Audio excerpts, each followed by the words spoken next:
마지막 여행 제17화 마지막 여행 후 구치소 접견실. 철창 속의 의철을 향해 예나가 울먹이며 말했다.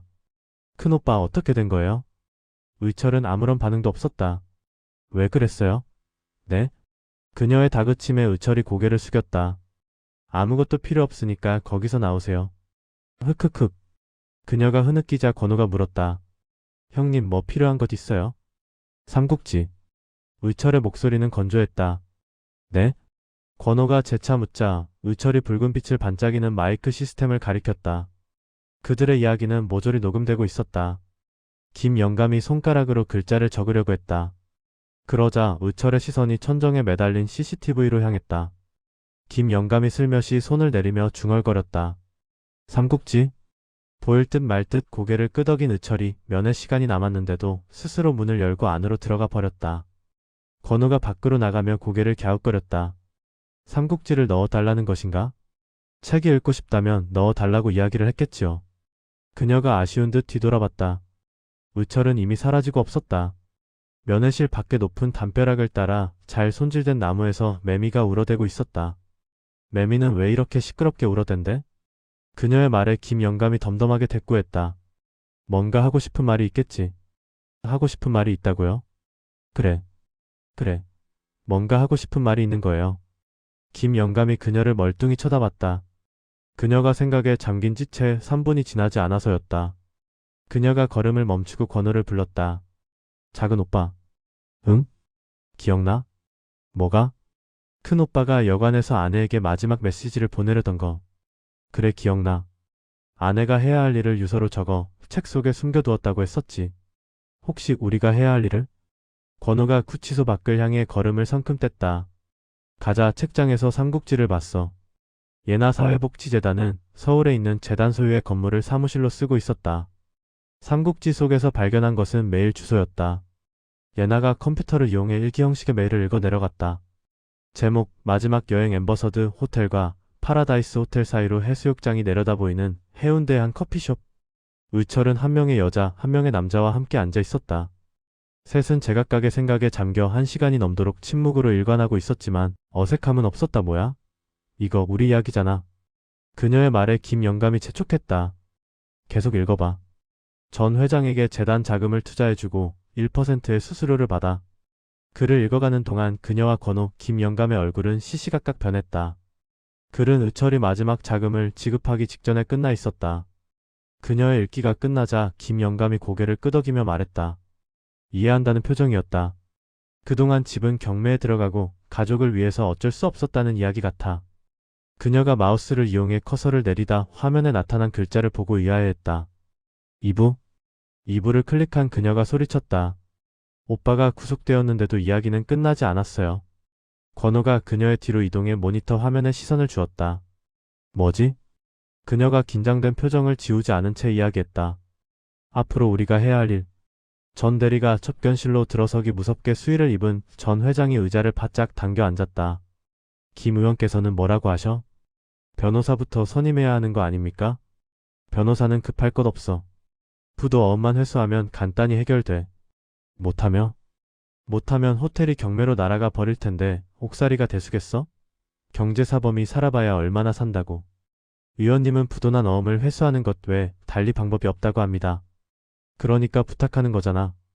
호텔 두 곳에서 부도낸 어음을 회수하려면 엄청난 자금이 필요한데 일반인이 구할 수 있는 규모가 아니야. 전 대리의 풀 죽은 목소리가 이어졌다. 예나 사회복지재단에 이야기해보겠다고 했습니다. 그래?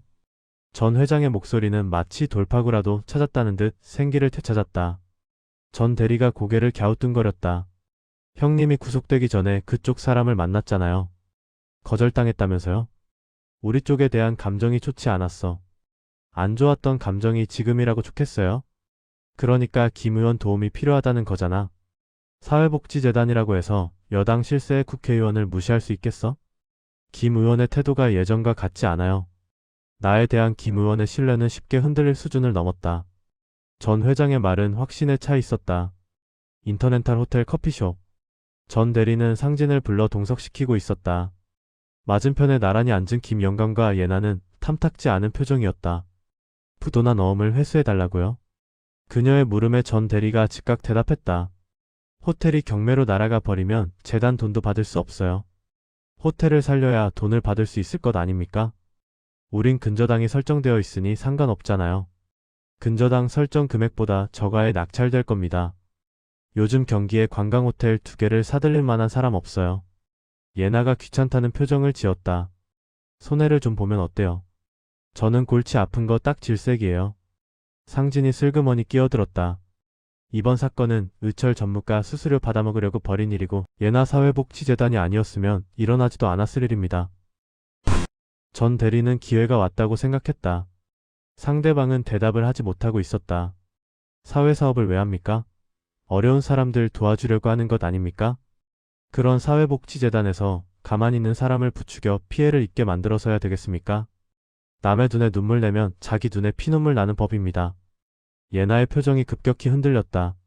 전 대리가 말투를 바꿔 사정했다. 더군다나 저희 회장님은 보육원을 운영하는 사회사업가입니다. 저희 회장님으로 하여금 사회사업을 더 많이 할 수 있도록 도와주세요. 부탁드립니다. 김영감이 고개를 끄덕이자 예나가 마지못한 듯 조건을 걸었다. 그녀의 표정은 여전히 떨떠름했다. 호텔의 공사비, 물품 대금 등으로 가압류된 것이 있더군요. 정리하면 해드리지요. 그 부분은 다툼 중에 있습니다. 그녀가 자리에서 일어났다. 다툼이 끝나면 연락 주시든가요. 어음 회수는 지금 당장 해야 합니다. 사실 어려운 분의 부탁으로 나오긴 했지만 별로 오고 싶지 않은 자리였어요. 그녀가 나가려고 하자 전 대리가 자리에서 일어났다. 이야기 매듭을 짓고 가야죠. 저의 이야기는 끝났습니다. 조건을 받아들이든 말든 그것은 호텔 측의 자유입니다. 그녀가 밖으로 향하자 전 대리가 다급히 외쳤다. 회장님이 구속된 상태라 돈을 구할 수가 없어요. 그럼 안 되는 거죠. 김영감이 그녀를 따라 나가자 전 대리가 의자에 털썩 주저앉았다.